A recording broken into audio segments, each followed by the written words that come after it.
Hi, everyone. So as was mentioned, I work at ISKME. I'm the director of Open Knowledge Networks there, and I also direct the OER Commons Initiative, which is a fairly large OER platform that's been around since about 2007. And just a little bit about ISKME and sort of our history and our approach. We are a think tank, a research and innovation practice-based think tank nonprofit that's been around since 2002 that was started by a former Columbia School of Education professor that's been focused on sort of these intersections, the intersections between research, technology, and training in the education innovation space. And part of that work has led to our participation in the open education resource movement and sort of an early pioneer in that space. But we also do a lot of work just generally focusing on knowledge management standards, open data standards, the mechanisms that are going to drive future exchange, brokering of educational resources in the coming years. And so I think it's best to kind of think of us as the sort of futurists that you would buy a bridge from. So building on Thor's comment, we're also futurists, but we're very pragmatic by nature. And so we like to play and experiment, but we also like to test what really can get from the 30,000-foot view down to the ground and where the white spaces are and where things fall apart when you try to make those leaps. So in connection to this work, we probably have a slide about ISKME's sort of history with LRMI. Our main connection to LRMI initially has been as a content provider of open educational resources. That's how we got involved as part of the advisory committee early on. With AEP and Creative Commons as one of the OER groups that was interested in looking at this schema and being part of the process of ideating around it. And so OER Commons, to give a brief background, we've been around since 2007. Like I said, we were approached really early on in the history of the OER movement by the Hewlett Foundation as an aggregator of all OER. So it was a small community initially of people that were making OER, and we were tasked with finding them, finding how they were describing their resources, and aggregating them.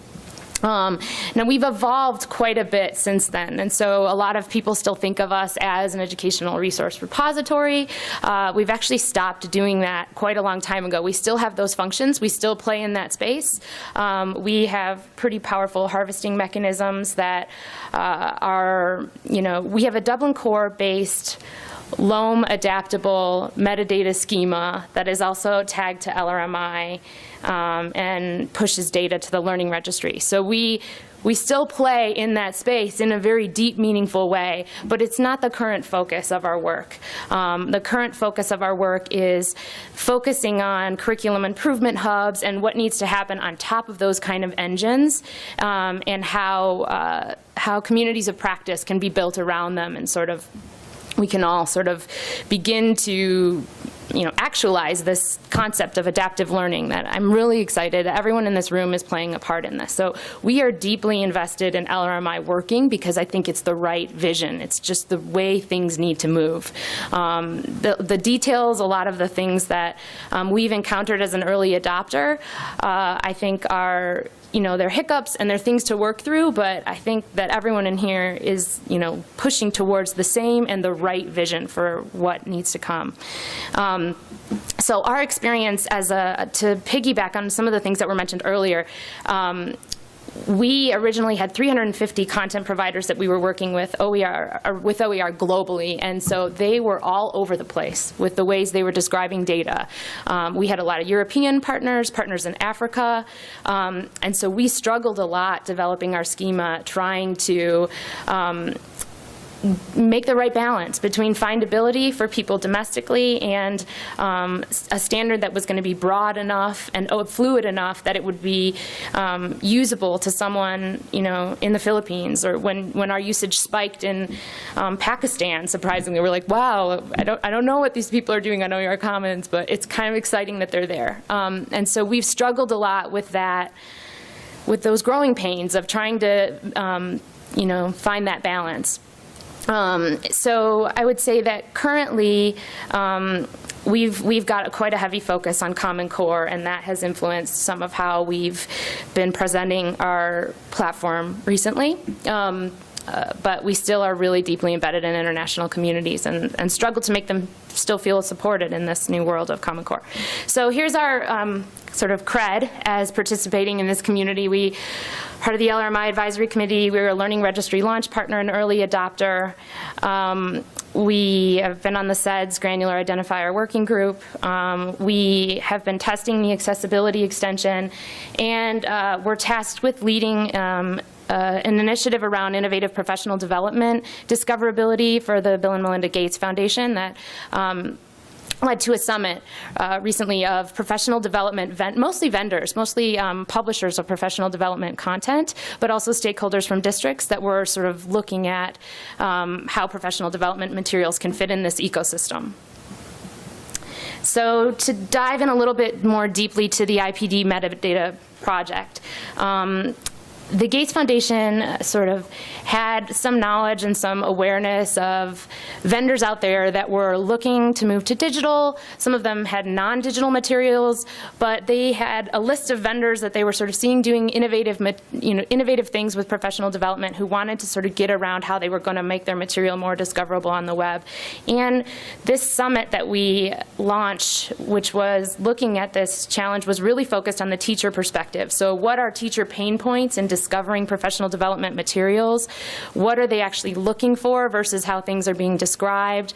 And sort of how we reconcile this giant, diverse world of ways in which districts, states, RESAs, the regional educational content providers, are sort of striving to meet the needs of these meet professional development needs. So how they're thinking about adaptive development of their teachers.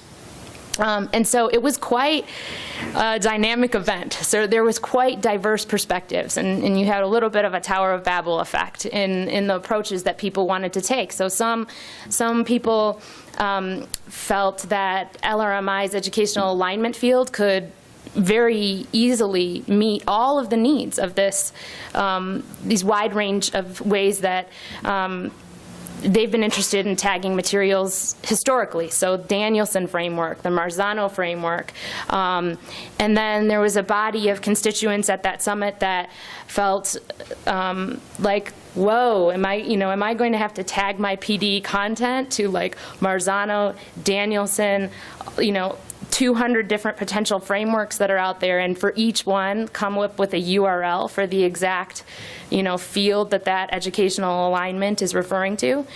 And that's a scary thing, right? Nobody wants to do that. It's hard enough to get people to understand these acronyms themselves and understand what they are, and let alone vendors and groups that are interested in doing this work motivated, to feel that they have the engineering chops really to support this work, to either get URLs up there that align to the things that they're trying to align to. So there's some growth to be done, but what we found at the IPD Summit was that people are interested in this. People are finding that as PD vendors, as publishers of PD content, their stuff isn't reaching as large of an audience as they want it to reach, both their face-to-face professional development opportunities and their digital opportunities, and they are interested in making this shift. And obviously there's a lot of fear as well about what are the growing pains of making that shift, and how do you get there, and how much is too much, and how much is people just throwing your model out there and then getting it co-opted. And OER providers of professional development struggle with the same thing. It's the same thing. So it's not like we're completely bifurcated in the things that we struggle with. I think from the OER perspective, and I can say this, I probably feel similar to a publisher in some senses, in that we've been around in OER for a while. We've been trying a lot of things, failing at a lot of things.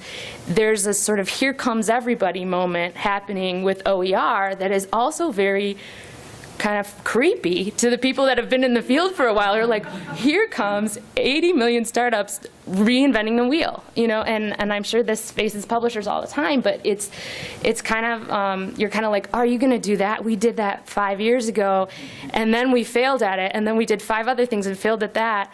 And yikes, okay, here we go. And I guess my biggest message today, and what I kind of, what I was inspired by in some of this morning's presentations, was that I really want to work on this problem of attention span, to work on this innovation work in education. Because the biggest thing we've encountered with these kinds of initiatives is that people do it and they abandon it, and 5 years later they're starting over and they're doing it again. And sometimes we benefit from that as publishers or providers because we have some knowledge of the tacit information that's, that feeds our expertise. And sometimes it's just waste, and like waste of public expenditure and waste of everyone's expenditure to start over and over and again. So I really want to see this initiative work, because I don't want to see someone else do something else called, with a different 4-letter acronym that's the same thing, which will happen. So long and short of the summit, we did a report following the summit. We did a collaborative design exercise where we put people into groups. We had them look at how they were describing professional development now to their customers, if they were describing it digitally at all. And then we jostled between the idea of wanting this big common framework that would just be general and simple, because people don't want to tag to 200 different things, and this idea that maybe we don't have to do this at all. Maybe we'll just throw in Danielson, we'll do it all. It'll all be taken care of LRMI. I think the answer is somewhere in the middle, and the next phase of this work is really about what is that sweet spot in the middle between, accommodating every growing data standard under the sun, and doing something simple that people can get behind and tag to, and not have to tag to 20 million times again, because that's a pain point. So these were the findings that we found, that people are tagging differently and diversely in local settings. That there's commonalities between the things that they're doing to tag. There can be some sort of a simplification process of some of these taggings. You can make big groupings, as has been done with LRMI. Potentially there wouldn't need to be a formal LRMI extension for IPD if we find through the process of looking at these PD standards for describing professional development, that they can be well described in LRMI. So far, it's looking like there might need to be a few additions, and we're really curious about what's the best way to do that process. So the next phase of the work involves testing what the group came up with at the summit on PD content, and sort of seeing what insights we can glean there from how we could interact with the governing body around LRMI to suggest some pieces of this work that could feed the bigger initiative.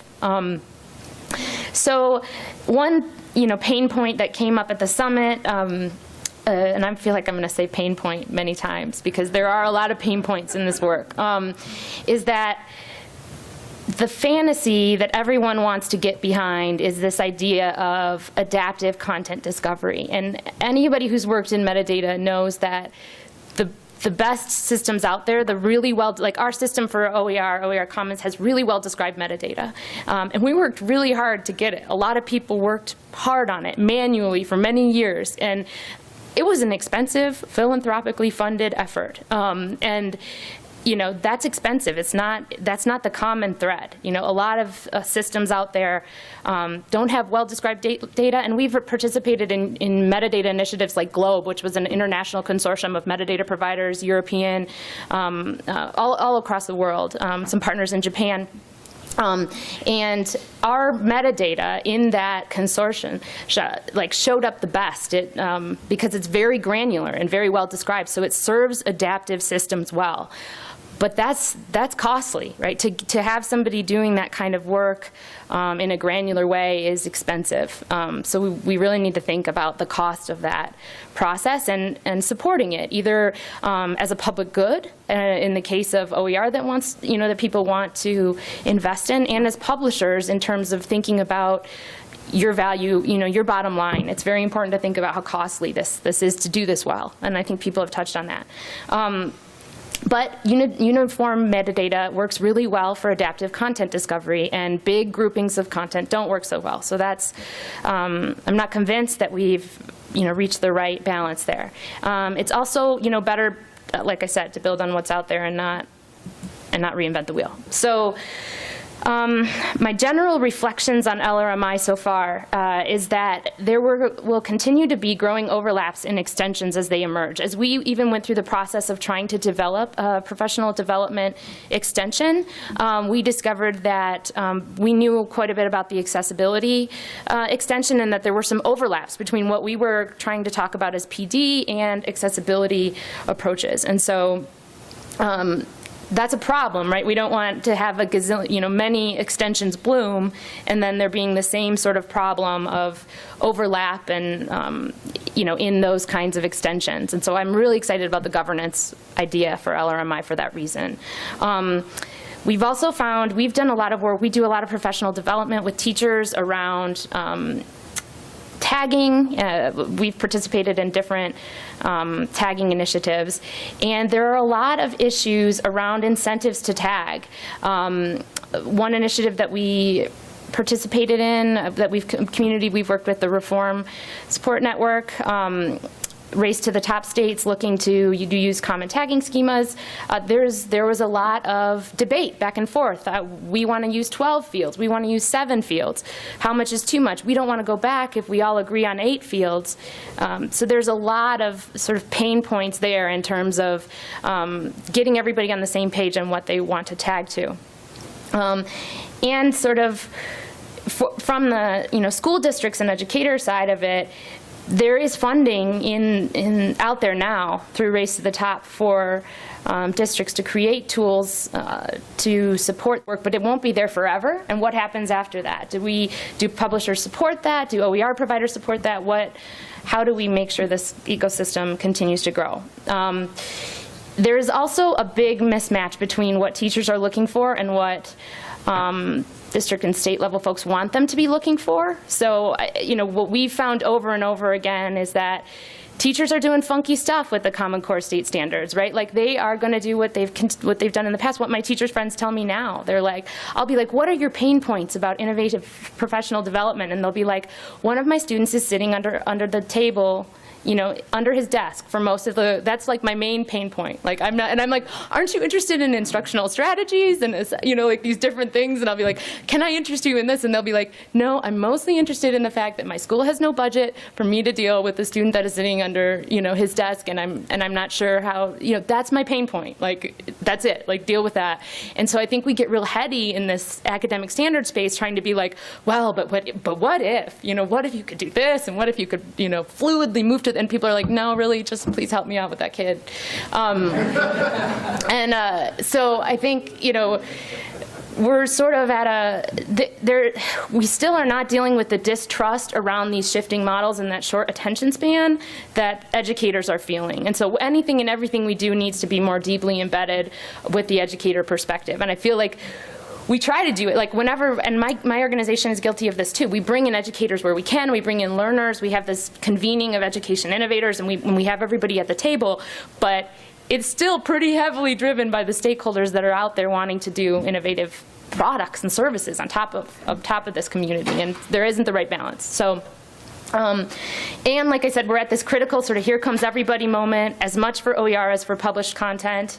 And it's super exciting and it's scary. I think, this is sort of the Napster moment for education content, and the whole content wants to be free thing is happening whether we like it or not, and I think it's exciting for publishers just as much as for OER providers. I mean, I'll give an example of that in a second, but I think it means more modularity, but it also means cooler. It also means the ability to focus on niche, really cool things that are right at in the white spaces where people really want cool stuff. And I think publishers are best served to do that. I think OER providers are really well served to begin to change practice around open educational thinking, begin to do the deep work of teachers thinking of themselves as creators, and sort of churn some of that up. But I think there's a place for everybody in this world.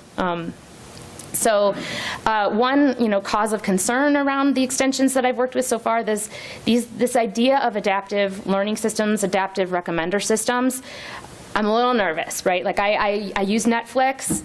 It has gotten worse and worse over time. Like, there are some path dependence problems with recommender systems that we haven't conquered yet, and that we are going to continue to see. You start to make these pathways of, everyone loves this Amazon model of if this, then this, but it breaks down, on the engineering side, and you get some really funky things happening, and you start to get people to see less. Like, your content as a publisher might become more buried because somebody's on some weird pathway that they've gone down because they said that they liked, somebody's visualization about algebra, and so now they're only seeing algebra visualizations, and like you might have something really cool that's like an algebra vehicle that you want them to see. I don't know what you could imagine or dream up, but and that might get lost in that path. So I'm nervous about that. So a use case here, and so this is how we've interacted with the accessibility work. We have this large project for the Department of Education called Preferences for Global Access. It's looking at the concept of accessibility profiles. So the idea that as someone who has access constraints, you could have a profile that could move with you across different systems and already carry with it your needs. So if you need text-to-speech, if you need EPUB, it's going to tell different systems that you need those things. And it's based on a lot of the technologies Terrence was referring to. We've been looking at HTML5, we've been looking at OAuth, we've been looking at different ways in which you can create a system that's not dependent on native platforms or on specific browsers to move this material, move this data. But it is a challenge, and especially with accessibility metadata, the big thing is that for folks with cognitive constraints, they need really different. It's a one-size-fits-one kind of world. Like, they need a special set of metadata just for them. That's only about the fact that like, for whatever reason, the flashing on your learning game freaks them out, and they can't see it. Like, in order to see it, it's a barrier to them getting in the door. And that community of learners is a very important community for publishers to focus on, because they have been shortchanged. They have been getting sort of whatever is available with a Braille, the few things that are put out there by the few people that do this kind of work. And as these sort of accessibility standards become more important, they're already a federal mandate in the US, like, that community needs some attention. And in order to make actually really future-driven resources for them, there's going to need to be some changes in the level of resource description. We're going to have deeper, more granular descriptions to serve them. And maybe that will lead to some niche models. I'm not sure, but it's a tricky population. So our experience working with this as a content provider is that whenever we've tried to work on accessibility as a curator, we can't find stuff to even tag to say that it has Braille, or to say that is. So if we can't even find anything to tag to, then how and why should a publisher be out there making 12 different versions of something to meet 12 different learner needs? I mean, that's a tricky, wicked problem that I think could use some attention. But there are some exciting things too. We have this tool called Learner Options within OER Commons that lets you sort of play with your preferences in a fluid way. And we're working on the capability to save that. And so there's some cool models to look at there about things that you could do that could really give your products a critical edge for folks working and thinking about their marginalized learners. And so my last sort of thing, interesting lesson learned around Learning Registry, LRMI, sort of what excites me about these models is, so we did a lot of work as an OER provider. We've been thinking deeply about the OER quality concern. It's an issue. I mean, it's sort of the first jab that publishers do to us, like the easy jab to say that stuff is in crappy formats, it's all over the place, who knows who made it, who knows what year they did it in, and it's embedded with published materials that shouldn't be in there. It's messy, right? But that's an easy jab, right? Like, I think it'll be more interesting when we get to, like, there are jabs to make at us as OER people, but I think that's the wrong one, because we're also seeing publishers sort of take OER and embed it in your networks, which sort of negates that, like, well, if it's in your network, then how low quality is it? You've let it through, right? So I think there will be. If you're going to win the quality debate, you better hide the author on some of these documents. Oh, right. Yeah, so this is Tim's. So this has been the work we've done around this. We worked with Achieve to make some quality rubrics around aligning OER in different dimensions of quality. And so that allows us to have really detailed paradata, so usage data about what works and the kind of data that would feed an adaptive learning system of what works and doesn't work about a resource, right? And it's qualitative. It could, and everybody wanted to make it quantitative. When this rubric came out, everybody was like, well, what's the score? So I can make the Netflix. And I'm like, and Achieve pushed back really hard on this, and they said things score differently on these different dimensions, right? They're not all, you can't give it a global score because some things aren't technologically interactive at all, but they're awesome pedagogically. And so we, went through a process of creating an embedded rubric tool in our system of OER, and we've done trainings and worked with people on the process of using it. And it's interesting, right? I mean, people don't want to even go through the process of thinking this deeply about the teachers that we've worked with. Some of them are interested in it. The content specialists and districts are like, this is awesome. Like, we need this for every single resource that we push out to our districts. But the teachers themselves are like, I am busy. I do not want to rate 7 dimensions of quality of my resource. Like, I don't even have time to make it. And so another mismatch there, another thing to work on. But what we found, and here is where I think an interesting co-opetition kind of thing could happen with publishers and OER providers. We look at this stuff. This kind of paradata shows you, say I rate this resource. I find that it's really low quality on deeper learning. It doesn't have any deeper learning dimensions, which is critical thinking, which is where we want to, the cool stuff we want to push people. The whole promise of the Common Core standards is these new models. If you, publisher, can look at these scores and say, oh, I could add something deeper. I could make a cool simulation, something to make this resource really deeper, then great. That's a great value add. But that's more moving to like the iTunes model of you give me a single song. And if your song is amazing, great. You're going to get millions of people are going to buy your song because it's shown that it does something really different and really special for students. And I think the first publishers to make that leap are going to be like the first higher education institutions to drop the tenure system and say this isn't working. And they're going to be those publishers are going to be the front runners in this new ecosystem because they're really going to be like, I'm going to let go of the whole bundling or the whole thing and just say, what actually, where's the demand and how is it going to change, and they're going to win. And as OER folks, we're just really interested in seeing how far the ecosystem can be supported by itself. There is a lot of free stuff out there, and a lot of it is high quality and getting higher quality. And that doesn't mean that paid is going to go away. Everybody needs beautiful instructionally designed resources. They always will. But it does mean that people are going to need to be more focused and that less is going to become more, that quality is a bigger and bigger concern. So we've dealt with this with a LinkedIn type endorsement model, which is coming out, where there's different endorsements on our OER resources that show who likes it. Like, does North Carolina think this is great? Have they implemented it in their districts? You can see it on the resource. That's way more important. As OER researchers, we discovered that what makes an OER resource travel well is if somebody you know or somebody you trust likes it.